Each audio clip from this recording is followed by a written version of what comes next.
It was 11 o'clock at night. I was standing at a luggage carousel in London Heathrow, watching the same black suitcases go around and around, and mine was not there.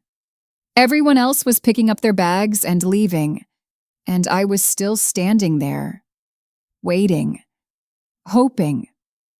Then the belt stopped. Just stopped. And I understood. My bag was gone. So I walked to the lost luggage desk. A woman looked up at me and said, "Very fast, very British. Can I help you?" And something happened to me in that moment. I knew English. I had studied English for years.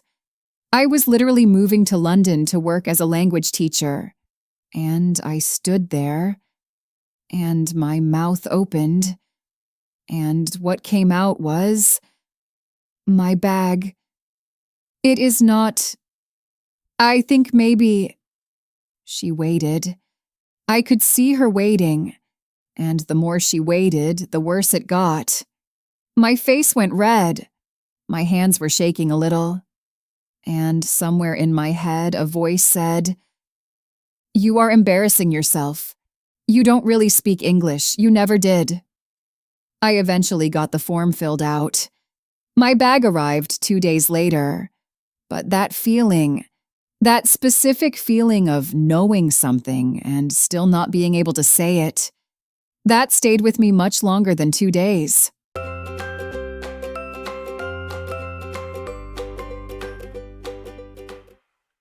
I'm Emma.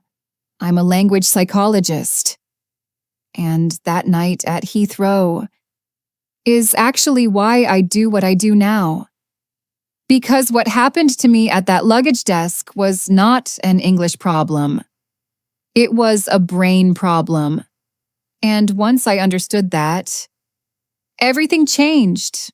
Not just for me, for hundreds of students I've worked with since then. So today, I want to explain what actually happens inside your mind when you freeze. Not in a classroom way, in a real way. The way I wish someone had explained it to me that night, standing under the fluorescent lights of Terminal 3, staring at an empty luggage belt. Here is what nobody tells you. Your brain has 2 speeds. The first speed is slow, careful, precise. This is where your grammar lives, your vocabulary lists, the English you studied, the English you know. The second speed is fast, automatic, instinctive. This is where your survival brain lives. The part that decides in half a second whether you are safe or not. Now, when you are relaxed, these 2 speeds work together. You think of a word, your mouth says it, the conversation flows. But the moment you feel pressure, the moment someone is watching you, waiting for you, judging you, your fast brain takes over completely. It pushes the slow brain to one side and says, "I will handle this." And your slow brain, with all its vocabulary, all its grammar, all its years of study, goes quiet. Not because it forgot everything, because it was pushed out of the way. That night at Heathrow, my fast brain looked at that woman behind the desk and decided, this is a threat, not a real threat. She was just a tired airport employee at 11 p.m. who wanted to go home. But my brain didn't see that. My brain saw a native speaker, a professional, someone who will notice every mistake I make. And so it protected me by shutting down the very thing I needed most, my words. Now, I want you to think about your own moments. Maybe it's not an airport. Maybe it's a shop where the cashier asks you something unexpected. Maybe it's a phone call where you don't recognize the accent. Maybe it's a party where someone asks you a simple question and suddenly, simple feels impossible. The location doesn't matter. The feeling is the same. That sudden emptiness, that heat in your face, that voice that says, "Why can't you just say it?" And here is the thing I want you to really hear today. That voice is lying to you. Your brain didn't freeze because your English is bad. Your brain froze because it learned somewhere at some point that speaking English in front of others is dangerous. Maybe a teacher corrected you in front of the class when you were young. Maybe someone laughed at your accent. Maybe you tried once and it went badly and you decided, better to stay quiet next time. Your brain remembered all of that. Brains are very good at remembering pain. It kept you alive for thousands of years. Remembering what hurt, what was dangerous, what to avoid. The problem is, your brain cannot always tell the difference between a lion and a luggage desk. So what do? You don't fight your brain. You don't tell it to stop being afraid.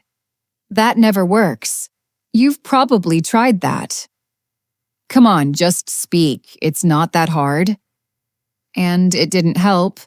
Instead, you teach it something new. You teach it slowly, gently, with patience, that English is not dangerous. How? Not in big dramatic moments, not by forcing yourself to give a speech or call a stranger. In small, quiet, ordinary moments. Moments where nothing is at stake. You narrate your morning in English, out loud, alone. I'm making coffee. The milk is almost finished. I need to go to the shop today. Nobody is watching. Nobody is judging. Nothing can go wrong.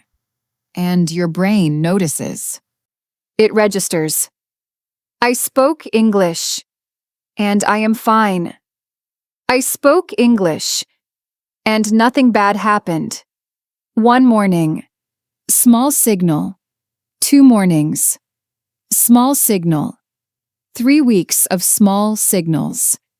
And something starts to shift. I went back to London 3 years after that night at Heathrow. Different airport, different terminal. But at one point, I found myself standing at an information desk, needing to ask a question. And for just a second, I felt it. That old feeling, that tightening in my chest. But then something else happened. I heard my own voice, calm, clear. "Excuse me, could you tell me where the taxi rank is?" The man smiled and pointed left. That was it. 30 seconds, nothing special. But I stood there for a moment after he turned away, and I thought, there you are. That is what confident English feels like.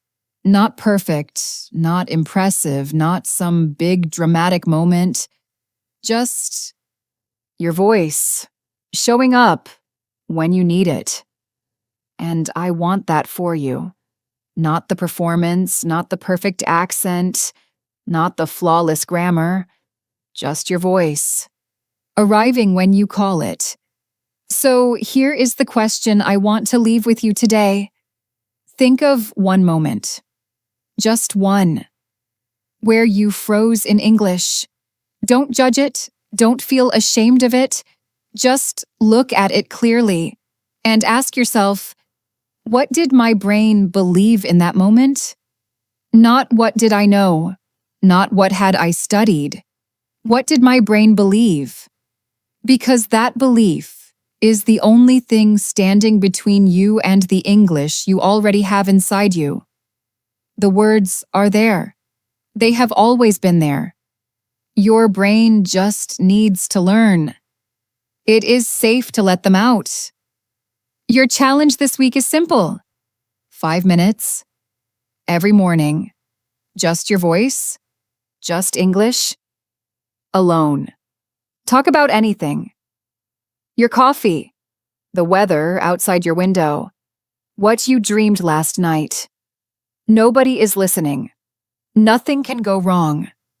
And after 7 days, come back here and tell me in the comments, Day 7 checkmark.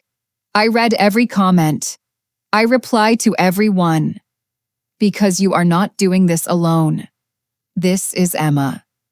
This is English Unlocked, the podcast. Your voice is already there. Let's find it together. Bye for now.